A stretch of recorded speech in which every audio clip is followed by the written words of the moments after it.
No other city in the UK has embodied the success and aspirations of the Labour movement more than Glasgow.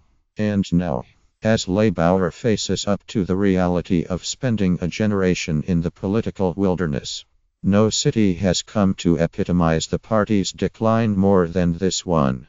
At Westminster, Jeremy Corbyn is facing a reckoning. In Glasgow, the party he leads is contemplating an apocalypse.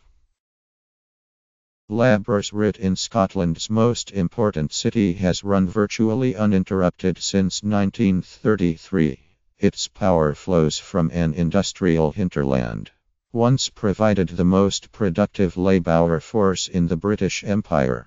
The influx of Irish men and women fleeing famine and oppression in their own land further reinforced Labour's grip. Labour and the trade unions gave this community a hope of prosperity. British colonialism had denied them in the land of their birth. The sheer pace of deindustrialization in the post-war decades demoralized those communities to whom the old heavy trades had given pride and dignity.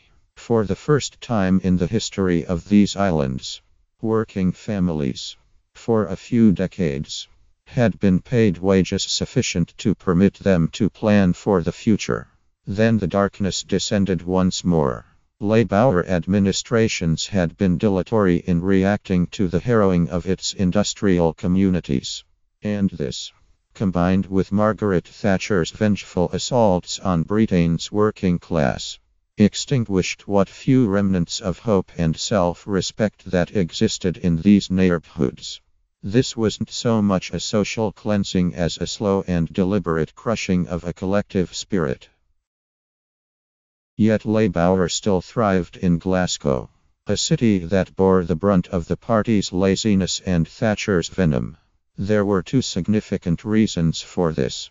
There was no proper alternative to a Conservative party. Had come to value little other than profit, no matter how many thriving communities this wrecked in the process. And, despite the economic privations of those decades, a large and well-educated middle class had begun to emerge, even as the communities whence they had sprung were being broken by Thatcherism, trade unionism, and Labour's post-war reforms had unlocked doors in education, and the professions that had previously been closed to their parents. They remained loyal to the party that had given them the keys of the kingdom, and, as they began to deploy their newfound economic and political muscle, the hegemony of Labour continued. Yet nowhere was this residual loyalty to the party more deeply rooted than among the third and fourth generations of Irish immigrants.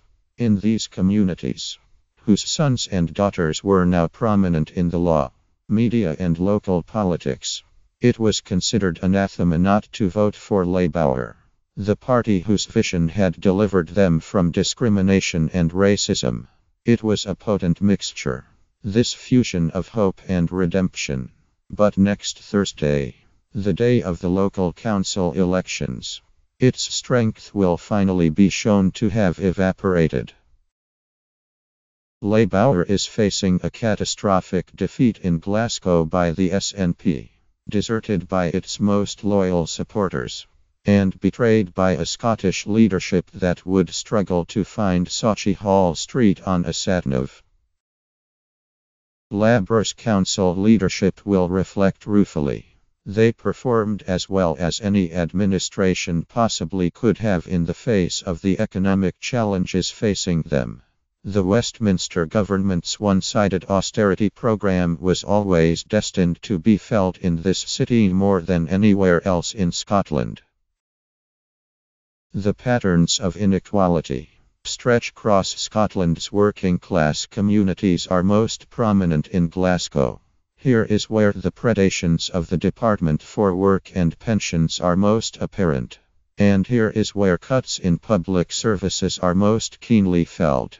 Indeed, it is a perverse irony of the constitutional upheaval continues to dominate Scottish politics. The SNP, whose Holyrood leadership has done little to ease Glasgow's situation, is set to rule in its city chambers. Nicola Sturgeon can rail against the unfairness of Theresa May's public sector reforms and capping of the universal credit system, but her government remorselessly cut Glasgow's budget every year since her party came to power. Glasgow's Labour chiefs would also do well to ponder the consequences of the recent disastrous political strategy of its national leadership at Holyrood. Instead of choosing to oppose the Tories and to highlight the human cost of austerity, they opted instead to roll out the Union Jack and portray themselves as champions of the Union.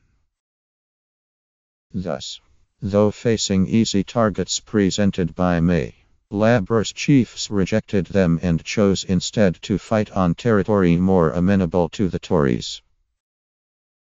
Admittedly, Labour was faced with a spiritual dilemma. Does it fight to retain the support of its traditional supporters who were being spooked by the Tory hard right's UKIP rhetoric? Or does it highlight the pain that May's policies have caused in their own heartlands?